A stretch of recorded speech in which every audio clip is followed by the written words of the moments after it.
చెప్పండి మేడం. మీ పెళ్ళయి ఈరోజుటితో 25 ఏళ్ళు అవుతుంది. మీ అనుభవాలు మాతో పంచుకోండి. నేహా? మామ్, నేనిప్పుడు మీ అమ్మాయి నేహని కాదు, రిపోర్టర్ నేహ. సరే సరే, ఏం చెప్పమంటారు నేహ గారు? అదే మేడం, ఈ 25 ఇయర్స్లో మీ అనుభవాలేంటో మాతో పంచుకోండి. అనుభవాలు ఉన్నాయి, మధుర జ్ఞాపకాలు ఉన్నాయి, గుర్తు చేసుకోకూడని రోజులు ఉన్నాయి. అలకలు, కన్నీళ్ళు, సంతోషాలు, ఇలా అన్నీ నా జీవితంలో ఉన్నాయి. ఒకసారి చెడు అనిపించింది, తరువాత మంచి అయింది. ఆ రోజు మంచి అనుకున్నది, తరువాత చెడయింది. ఏంటవి? అది మేడంని అడుగుతారా అన్ని ప్రశ్నలు? సార్ని అడగరా? Daddy? Oh sorry sir, please కూర్చోండి. Thank you. చెప్పండి సార్, ఈ 25 ఇయర్స్ ఎలా గడిచింది? మీ అనుభవాలేంటి? చాలా నేర్చుకున్నాం. అసలు అప్పుడే 25 ఏళ్ళు గడిచాయా అన్నట్లు ఉంది. మాకు పెళ్ళైన సంవత్సరానికే నాకు బంగారం లాంటి కూతురు పుట్టింది. ఇంకా మాకు ఒక కూతురు చాలు అనుకున్నాం. మా నాన్న వాళ్ళు లేదు, తర్వాత కొడుకు పుడతాడేమో అని అన్నారు. కానీ నేను ఒప్పుకోలేదు. ఒకరినే కందాం అనుకున్నాను. అది పాప అయినా సరే బాబు అయినా సరే అని చెప్పేశాను. ఆ మాటకు మా అమ్మ నాన్నకు చాలా కోపం వచ్చింది. కొద్ది రోజులు మాతో మాట్లాడలేదు కూడా. కానీ దేవుని దయ వల్ల మళ్ళీ మేమంతా ఒకటయ్యాం. ఈ 25 ఇయర్స్లో మీ ఇద్దరి మధ్య ఒకరి మీద ఒకరికి కోపం, అసహ్యం, అయిష్టం ఎప్పుడైనా కలిగాయా? కలగలేదు అంటే అది ఖచ్చితంగా అబద్ధమే అవుతుంది. ఎందుకంటే ప్రతి భార్యాభర్తల మధ్య ఇవి ఖచ్చితంగా ఏదో ఒక టైంలో వస్తాయి. కానీ వాటిని అధిగమించి ముందుకు వెళ్ళినప్పుడే ఇదిగో ఇలాంటి మంచి తరుణాలు వస్తాయి. నిన్నటి వరకు మేము ఎలా ఉన్నామని పక్కన పెడితే ఈరోజు మేము ఎలా ఉన్నామనేది ముఖ్యం. ఎప్పుడు నిన్నటి విషయాన్ని గుర్తు చేసుకోవద్దు. అది మంచే కానీ చెడే కానీ. బంగారం తవ్వకాల్లో మనకు బంగారం కన్నా రాళ్ళు, బొగ్గులు, చెడుగాలే ఎక్కువ వచ్చినట్టు గతాన్ని మాట్లాడుకునేటప్పుడు తప్పులే ఎక్కువగా గుర్తుకొస్తాయి. ఒకసారి జరిగిపోయిన వాటి గురించి మాట్లాడడం మొదలు పెడితే అందులో నుంచి మంచి కన్నా చెడే ఎక్కువ బయటకు వచ్చే అవకాశం ఉంటుంది. ఎందుకంటే వాటి వల్ల మనం బాధ అనుభవించాం. మన మనసు ప్రశాంతతను కోల్పోయింది. కాబట్టి మన మైండ్ దాన్ని ఎక్కువ గుర్తుపెట్టుకుంటుంది. ఏ విషయానికైతే మైండ్ ఎక్కువ స్పందిస్తుందో అంటే అది మంచే కానీ చెడే కానీ అది మనకు ఎక్కువ కాలం గుర్తుంటుంది.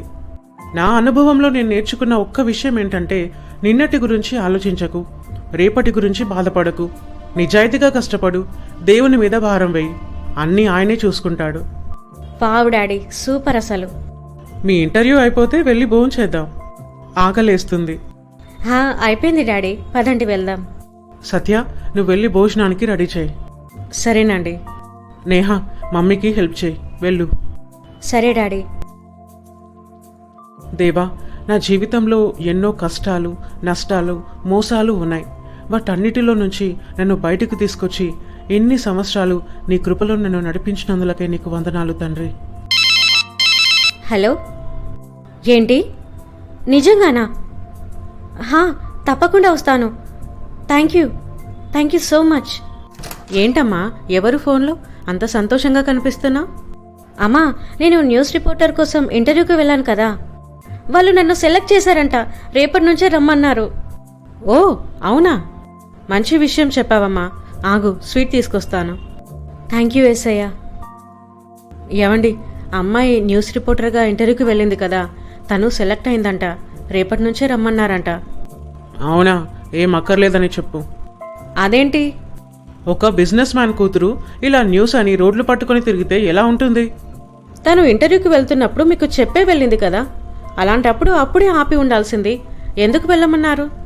తను సెలెక్ట్ అవుతుందని నాకేమైనా తెలుసా? ఏదో నార్మల్గా వెళ్ళని అని సరే అన్నాను. లేదండి, తనకు జర్నలిస్ట్ అంటే చాలా ఇష్టం. అది మీకు కూడా తెలుసు కదా. చూడు, జర్నలిస్ట్ అంటే మామూలు విషయం కాదు. మనకు తెలియకుండానే, మనకు సంబంధం లేకుండానే శత్రువులు తయారవుతారు. అందులోనూ ఆడపిల్ల. అస్సలొద్దు. అయినా తనకేం తక్కువని ఉద్యోగం చేయడానికి? అంతగా కష్టపడాలని ఉంటే నాతో పాటు రేపటి నుంచి ఆఫీస్కి రమ్మను. ఆ విషయం ఏదో మీరు చెప్పొచ్చు కదా. తను ప్రేమగా ప్లీజ్ డాడీ అని అనగానే నేను ఈజీగా ఓకే చెప్పాల్సి వస్తుంది. అందుకే నిన్ను చెప్పమంటున్నాను. అంటే మీరు దాని దృష్టిలో మంచివాళ్ళుగా ఉండాలి, నేను చెడ్డదాన్ని అవ్వాలి. తను ఆడపిల్ల. నేను గట్టిగా చెప్తే బాధపడుతుంది. తన ప్లేస్లో అబ్బాయి ఉండింటే 4 తగిలించైనా బుద్ధి చెప్పేవాణ్ణి. సరేలే.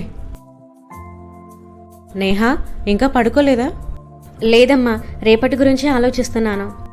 వెళ్ళాలా వద్దానా? చీచి అలా కాదు, వర్క్ ఎలా స్టార్ట్ చేయాలి అని. అంత కష్టపడి ఇంటర్వ్యూకి వెళ్ళి నేను సెలెక్ట్ అవ్వాలని ఎంతో ప్రార్థన చేసుకొని వాళ్ళ కాల్ కోసం ఎదురు చూసిన నాకు సడన్గా వాళ్ళ నుంచి కాల్ వస్తే ఎంతో సంతోషపడ్డ నేను వెళ్ళొద్దని ఎందుకు అనుకుంటాను?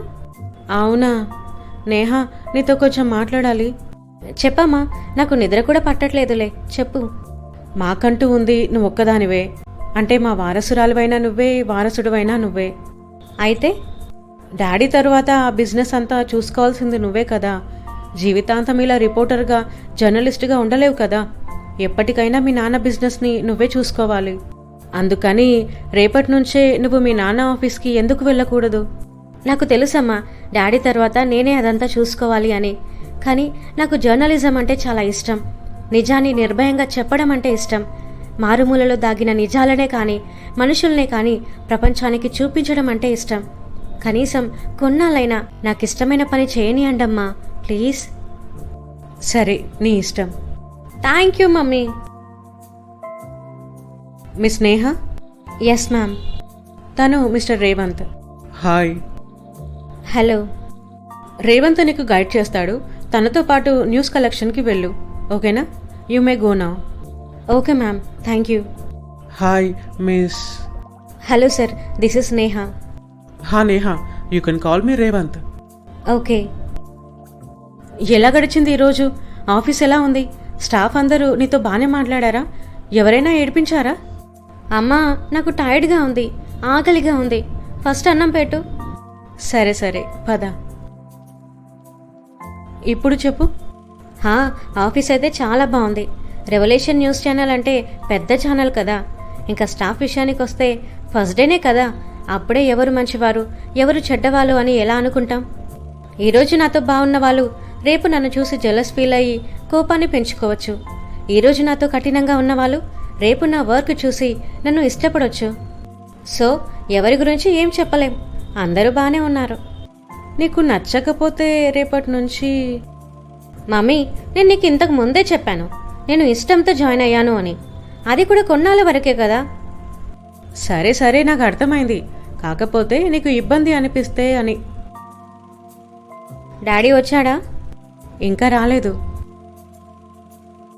ఎన్నో హత్యలు, మానభంగాలు, దొంగతనాలు చేసినా ఎక్కడా దొరకకుండా తప్పించుకొని హాయిగా ప్రజల మధ్య దొరలా తిరుగుతున్న చంటి అనే దుర్మార్గుణ్ణి సాక్ష్యాధారాలతో రెడ్ హ్యాండెడ్గా పట్టుకుంది రెవల్యూషన్ న్యూస్ ఛానల్.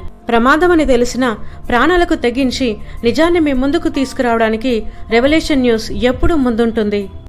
కాబట్టి చూస్తూనే ఉండండి revolution news channel. Good job miss Neha.